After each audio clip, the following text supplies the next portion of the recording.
ಶ್ರೀನಿವಾಸ ನಮ್ಮ ಜೊತೆಗೆ ಬೆಂಗಳೂರು ಮತ್ತು ಹುಬ್ಬಳ್ಳಿಗೆ ಕೊಂಡಿ ಆಗ್ತಕ್ಕಂಥ ಏನಂದರೆ ಉಮರ್ಜಿ ಮೇಡಮ್ ಅವರು ಪದ್ಮಜ ಉಮರ್ಜಿ ಮೇಡಮ್ನವರು ಬಂದ್ದಾರೆ.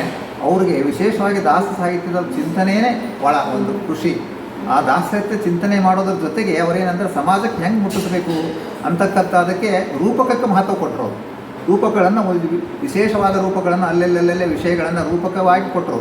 ಅದರಲ್ಲೇ ಕೊಡುವಾಗ ಅವರಿಗೆ ಹೆಚ್ಚು ಅವರಿಗೆ ಏನಂದರೆ ಒಪ್ಪಿಗೆ ಆಗಿತ್ತು, ಮನದಟ್ಟಾಗಿತ್ತು ಮಹಿಪತಿ ದಾಸರ ಬಗ್ಗೆ. ಮಹಿಪತಿ ದಾಸರದು ಕೃತಿಗಳು ಭಾಳ ವಿಶೇಷ, ಟಫ್ ಅದು. ಆಮೇಲೆ ಬೇರೆ ಬೇರೆ ಭಾಷೆಗಳನ್ನು ಒಳಗೊಂಡಿದೆ. ಅದು ಎಸ್ಪೆಷಲಿ ನಿಮಗೆ ಮೈಸೂರು ಮತ್ತು ಬೆಂಗಳೂರು ಪ್ರಾಂತವರಿಗೆ ಅಂಡರ್ಸ್ಟ್ಯಾಂಡ್ ಆಗೋದೇ ಕಷ್ಟ. ಸ್ವಲ್ಪ ಬಿಜಾಪುರ ಮತ್ತು ಈ ಗುಲ್ಬರ್ಗ ಪ್ರಾಂತವರಿಗೆ ಅಂಡರ್ಸ್ಟ್ಯಾಂಡ್ ಆಗ್ಬೋದು ಅದರ ಬಗ್ಗೆ ನೀವು ಮಹಿಪತಿ ದಾಸರದೇ ನಿಮಗೆ ಹೇಗೆ ನಿಮಗೆ ಹೆಚ್ಚು ಒತ್ತು ಬಂತು ನಿಮಗೆ ಅದರ ರೂಪಕಗಳ ಬಗ್ಗೆ? ಅಂದ್ರೆ ನಮ್ಮ ಹಿರಿಯರೆಲ್ಲ ಮೂಲತಃ ಬಿಜಾಪುರದವರು. ಬಿಜಾಪುರ ಒಂದು ನೆಲ ಇದ್ದಿದ್ದಕ್ಕೆ ಅಲ್ಲಿ ಜಲದ ಒಂದು ಆಕರ್ಷಣೆ ನಮ್ಗೆ ಇರ್ತದೆ. ಆ ಭಾಷೆಯ ಬಗ್ಗೆ ನಮಗೆ ಭಾಷೆ, ಆಮೇಲೆ ಅಲ್ಲಿ ಒಂದು ನಡೆ ನುಡಿ ಸಂಸ್ಕಾರ ಸಂಸ್ಕೃತಿಗಳೆಲ್ಲ ಇದ್ದದಕ್ಕೆ ನಮ್ಗೇನು ಅನಿಸ್ತದ ಅಷ್ಟು ಸರಳವಾಗಿದೆ ಅಂತಂದು ಹಾಗೆ ವಿಚಾರ ಮಾಡ್ಕೊತ ಹೋದಂಗೆ ಮಹಿಪತಿ ದಾಸರ ಒಂದು ಘನ ವ್ಯಕ್ತಿತ್ವ ನಮ್ಗೆ ತಿಳ್ಕೊತ ಹೋತು. ನಮ್ಮ ಪೂರ್ವಜರ 400 ವರ್ಷಗಳ ಹಿಂದೆ ನಮ್ಮ ಹೆಸರದಲ್ಲ. ಈಗ ನಮ್ಮ ಮನೆಯವರ ಅಜ್ಜನ ಹೆಸರು ಪ್ರಹ್ಲಾದಾಚಾರ್ಯ ಗೋವಿಂದಾಚಾರ್ಯ ಇತ್ತು. ಇನ್ನು ಅಷ್ಟೇ, ಯಾಕಂದ್ರೆ ಅಜ್ಜನ ಹೆಸರು ಇಟ್ಕೊಂಡು ಬರ್ತಿದ್ರು ನೋಡ್ರಿ. ಹಂಗಾರೆ ಇಷ್ಟು ವರ್ಷಗಳ ಹಿಂದದಂದ್ರೆ ಇದನ್ನು ನಾವು ಯಾವುದೇ ರೀತಿಯಿಂದ ಇನ್ನೊಂದು ಸ್ವಲ್ಪ ಇದನ್ನು ಆಳವಾಗಿ ಅಭ್ಯಾಸ ಮಾಡೋಣ ಅಂತ ಹೇಳ್ಕೊಂಡು ಎಲ್ಲ ಕಡೆಯಿಂದ ಎಲ್ಲೆಲ್ಲಿ ಸಿಕ್ಕದಲ್ಲೇ ಕರ್ನಾಟಕ ಭಕ್ತ ವಿಜಯದಿಂದ ಮೇಲಿನಿಂದ, ಆಮೇಲೆ ಗುತ್ತಲ್ ಸರ್ ಅಂತಿದ್ದಾರೆ ಧಾರವಾಡ ವಿದ್ಯಾವರ್ಧಕ ಸಂಘದ ಅವ್ರ ಕಡೆಯಿಂದ ಅವ್ರು ಮಾಡಿಸಿದ್ರು. ಆಮೇಲೆ ಎಂ ಜೋಶಿಯವ್ರ ಮೂಲತನೂ ಮಹಿಪತಿ ದಾಸನ ಮೇಲೆ ಭಾಷೆ ಡಾಕ್ಟರ್ ಎಂ ಜೋಶಿಯವರು ಅವ್ರನ್ನೂ ಕೂಡ ಒಂದಿಷ್ಟು ಮಾಡಿ ಎಲ್ಲ ಒಂದು ಕಲೆಕ್ಟ್ ಮಾಡಿ ಅದನ್ನ ವಿಷಯವನ್ನು ಒಂದು ಯಾವ ರೀತಿಯಾಗಿ ಜನರಿಗೆ ನಾವು ಮುಟ್ಟಿಸ್ಬೇಕು, ಹಾಸ್ಯ ಪ್ರಧಾನ, ಆಮೇಲೆ ಅದನ್ನೂ ತೊಗೊಂಡ್ವಿ. ಅಂದ್ರೆ ನೇರವಾಗಿ ನಾವು ಹೇಳಲಿಕ್ಕೆ ಹೋದ್ರೆ ಜನ ತಗೊಳ್ಳೋದಿಲ್ಲ. ಅದಕ್ಕೆ ಹಾಸ್ಯ ಪ್ರಧಾನ ತಗೊಂಡು ಆಮೇಲೆ ಭಕ್ತಿ ಪ್ರಧಾನ ತಗೊಂಡು ಎಲ್ಲ ಮಾಡಿ ಒಂದು ಜನರ ಹೃದಯಕ್ಕೆ ಮುಟ್ಟಿಸೋದೊಂದು ವ್ಯವಸ್ಥೆ ಮಾಡೀವ್ರಿ. ಒಂದು 6-7 ಪ್ರಯೋಗಗಳನ್ನು ಮಾಡಿದ್ವಿ. ಉತ್ತರಾದಿ ಮಠದಲ್ಲಿ ಮಾಡಿದ್ವಿ, ಹುಬ್ಬಳ್ಳಿ ಉತ್ತರಾದಿ ಮಠದಲ್ಲಿ ಮಾಡಿಸಿದ್ದಾರೆ, ಬೆಂಗಳೂರಲ್ಲಿ ಮಾಡಿದ್ವಿ. ರೂಪಕನೇ ಮಾಡ್ಬೇಕಂತ ಯಾಕೆ ಅನಿಸ್ತೀನಿ ಅಂದ್ರೆ ಈಗ ಹಾಡು ಅಂದ್ಬಿಟ್ರೆ ಏನಾಗ್ತದೆ, ಎಲ್ಲರೂ ನಮ್ಗಿಂತ ಚಂದ ಕಾಡ್ತಾರೆ. ಆಮೇಲೆ ಇದರಲ್ಲಿ ಏನಾಗ್ತದೆ, ನಾವು ಗಂಡಸರ ಡ್ರೆಸ್ ನಾವೇ ಹೆಣ್ಮಕ್ಳು ಹಾಕೊಳ್ಳೋದ್ರಿಂದ ಹೌದ್ರಿ. ನೀವು ಮತ್ತೆ ಯಾವ್ದಾದ್ರು ಮಾಡಿದ್ರಿ ನೀವೇ ಸ್ವತಃ ಉದಾಹರಣೆ ಕೊಡ್ರಿ, ಯಾವ್ದಾದ್ರು ಪಾಠ ಮಾಡಿದ್ರಿ? ಜಗನ್ನಾಥ ದಾಸದ್ ಮಾಡೇವ್ರಿ, ಯಮಂದ್ ಮಾಡೇವ್ರಿ, ನಚಿಕೇತ ಯಮಂದ್ ಮಾಡಿದೇವ್ರಿ.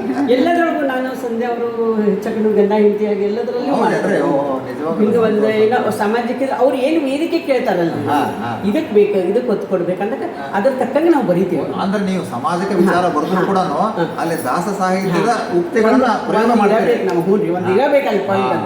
ನಮ್ಮ ಮೂಲ ಉದ್ದೇಶ ಅದ, ಹೆಂಗಾದ್ರೂ ಹೋಗಿ ಮುಟ್ಟಬೇಕು ಜನ. ದಾಸರ ವಿಷಯಗಳು ಅಲ್ಲಿ ಸಮಾಜಕ್ಕೆ ಮುಟ್ಟಬೇಕು, ಎಲ್ಲ ವರ್ಗಕ್ಕೂ ಮುಟ್ಟಬೇಕು. ಬಹಳ ಸಂತೋಷ ನಿಮ್ದು ನಿಜವಾಗ್ಲು. ನೀವು ಈ ಮಹಿಪತಿ ದಾಸರ ಮಾಡ್ಬೇಕಾದ್ರೆ ಏನಾದ್ರು ಒಂದು ಸಂದರ್ಭ ಹೇಗೆ ನೀವು ಒಂದು ಡೈಲಾಗ್ ಹೇಳ್ತೀರೋ ಹೇಗೆ? ಮಹಿಪತಿ ದಾಸರ ಯಾವ್ದಾದ್ರು ಒಂದು ಡೈಲಾಗ್ ಶಾನುಂಗ್ ಅಂತ ಹೇಳಿ, ಶಾನುಂಗ್ ಅಂತ ಒಬ್ರು ಬರ್ತಾರೆ. ಹೌದು, ಅವ್ರು ಶಾನುಂಗ್ ಅವ್ರದ್ದು ಈ ಮಹಿಪತಿ ದಾಸರಿಗೆ ಹೆಂಗೆ ಇದು ಮಾಡ್ತಾರ ಅನ್ನೋದು ಟರ್ನ್. ಅರೆ ಮಹಿಪತಿ ಬೇಟಾ आओ आओ इधर आओ, हाँ क्या है, बहुत चमक रहा है, दिखाओ दिखाओ. ಇನ್ನು ಇದು ರಾಜ ಉಂಗುರನ, ರಾಜಮುದ್ರೆ ಉಂಗುರನ. ಹುಚ್ಚ, ಇದನ್ನು ತಗೊಂಡು ಏನು ಮಾಡ್ತೀಯೋ ನೀ? ಇದಕ್ಕೆ ಕೊಟ್ಟಿದ್ದವ ಅಲ್ಲೋ ತಮ್ಮ, ನಿನ್ನ ಮುಖದ ಮೇಲೆ ತೇಜಸ್ಸು ನೋಡು, ನೀ ಬ್ಯಾರೇದ ಕೊಟ್ಟಿಯೋ? ಬಿಡು, ಅದ್ರ ಮೇಲೆ ನಿಮ್ಮ ಅಮೋಹ ಬಿಡು. ಏನು ಬಿಡಂಗಿಲ್ಲ ಅಂತೀಯ? ನಾ ಏನು ಹೇಳಿಪ್ಪ, ತಾಯಿ ತೋರಿಸಿಲ್ಲ ಅದನ್ನ. ಇದು ಆ ಉಂಗುರದ ಮೇಲೆ ಇಷ್ಟು ಮೋಹನ ನಿನಗೆ? ಹಾಂ, ಬೇಕಾ ಉಂಗುರ ನಿನಗೆ? ಏನು ಅಂಥವ 100 ಉಂಗುರ ಕೊಟ್ರಿಲ್ರಿ ಅಂತೀಯ?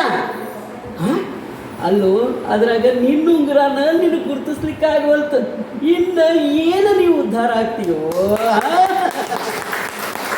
ನಿಜವಾಗಲೂ ಮಾಸ್ತರ ಗುರುಗಳಿಂದ ಅವರು ಉಪದೇಶ ತಗೊಂಡು ಮಹಿಪತಿ ದಾಸರು ಇಷ್ಟೊಂದು ಬೆಳೆದು ಏನು ಅವ್ರಿಗೆ ಹೇಳ್ತಾರೆ ಕೊನೆಗೆ ಅವರು ಜ್ಞಾನದ ಬಗ್ಗೆ ಧ್ಯಾನದ ಬಗ್ಗೆ ಹೌದು. ಏನು ಹೇಳಿದರು, ಅಮ್ಮ ನೀವು ನಮ್ಮ ಕಣ್ಣ ಕೂಡ ನೀರು ಬರೋಂಗೆ ಮಾತಾಡಿದರೆ ನಿಜವಾಗ್ಲೂ ನಿಮ್ಮ ಹುಬ್ಬಳ್ಳಿಯ ಈ ಭಜನಾ ಮಂಡಳಿ ಮಂದಹಾಸ ಭಜನಾ ಮಂಡಳಿ ಅಂತಾರಲ್ಲ, ಹೌದು. ಏನು ಮಂದಹಾಸ ಭಜನಾ ಮಂಡಳಿ ಅವರು ಧನ್ಯರು, ನೀವು ಧನ್ಯರು. ನಿಮ್ಮ ಜೊತೆಗೆ ಒಂದೆರಡು ಮಾತಾಡೋದಕ್ಕೆ ನಾನು ಧನ್ಯ. ಅಲ್ಲ, ನೀವು ಹರೇ ಶ್ರೀನಿವಾಸ. ನಮ್ಮ ಜೊತೆ ನೀವು ಇಷ್ಟೊಂದು ಸಹಕಾರ ಕೊಟ್ಟು ಒಂದೇ ಕುಟುಂಬದವ್ರು ಬಂದು ಅಣ್ಣ ಅತಿಯನ್ನು ಸಂಬೋಧನೆ ಮಾಡೇನಿ ನಾನು. ನೀವು ನಮ್ಮ ತವರು ಮನೆಯವ್ರು ಅಂದಕ್ಕೆ ನೀವು ನಮ್ಗೆ ಅವಕಾಶ ಕೊಟ್ಟದಕ್ಕೆ ನಿಮಗೂ ತುಂಬ ಹರೇ ಶ್ರೀನಿವಾಸ, ಹರೇ ಶ್ರೀನಿವಾಸ, ಹರೇ ಕೃಷ್ಣ.